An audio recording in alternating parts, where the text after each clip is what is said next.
2 Chronicles chapter 30. Keeping the Passover. Then Hiskiyahu sent to all Israel and Yehuda, and wrote letters also to Ephraim and Manasseh, summoning them to the house of Adonai in Jerusalem, to keep the Pesach to Adonai the God of Israel. For the king, his officials and the entire Jerusalem community had agreed to keep the Pesach in the second month. They had not been able to observe it at the proper time because the Kohanim had not consecrated themselves in sufficient number. Also the people had not assembled in Jerusalem. The idea had seemed right to the king and to the whole community. So they issued a decree that it should be proclaimed throughout all Israel, from Beersheba to Dan, that they should come to keep the Pesach to Adonai the God of Israel at Jerusalem, for only a few had been observing it as prescribed. So runners went with the letters from the king and his officers throughout all Israel and Yehuda. They conveyed the king's order: people of Israel, turn back to Adonai, the God of Abraham, Yitzchak and Yaakov. Then he will return to those of you who remain, who escaped capture by the kings of Ashur. Don't be like your ancestors, or like your kinsmen who sinned against Adonai the God of their ancestors, with the result that he allowed him to become an object of horror, as you see. Don't be stiff-necked now, as your ancestors were. Instead, yield yourselves to Adonai, enter his sanctuary, which he has made holy forever, and serve Adonai your God, so that his fierce anger will turn away from you. For if you turn back to Adonai, your kinsmen and children will find that those who took them captive will have compassion on them, and they will come back to this land.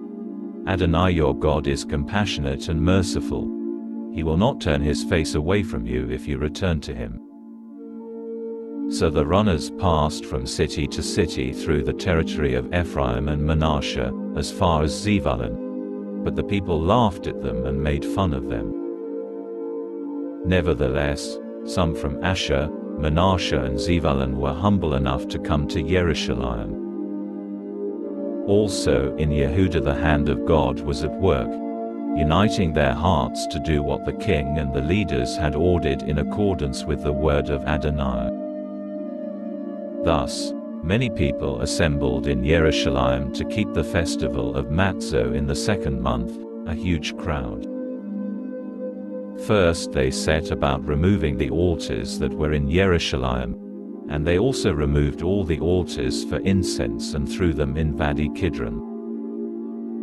Then they slaughtered the Pesach lamb on the 14th day of the second month. Ashamed of themselves, the Kohanim and Leviim had consecrated themselves and brought burnt offerings into the house of Adonai.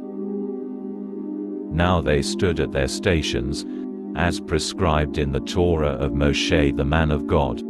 The Kohanim splashed the blood given to them by the Leviim. For there were many in the assembly who had not consecrated themselves.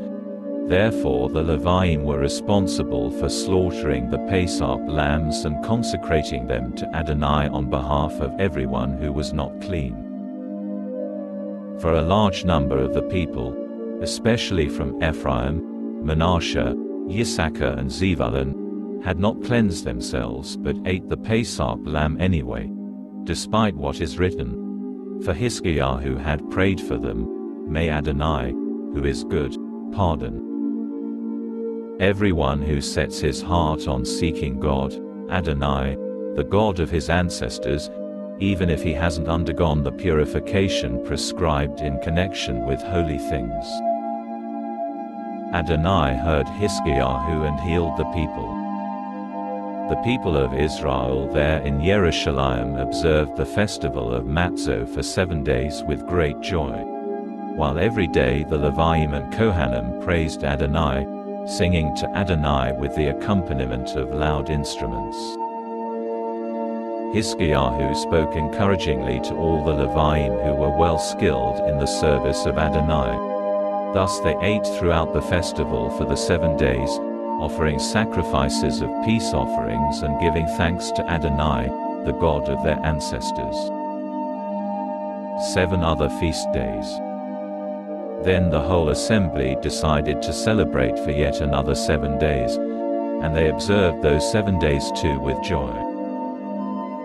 For Hiskiyahu king of Yehuda gave the assembly 1,000 bulls and 7,000 sheep for offerings, while the leaders gave the assembly 1,000 bulls and 10,000 sheep, and great numbers of Kohanim consecrated themselves.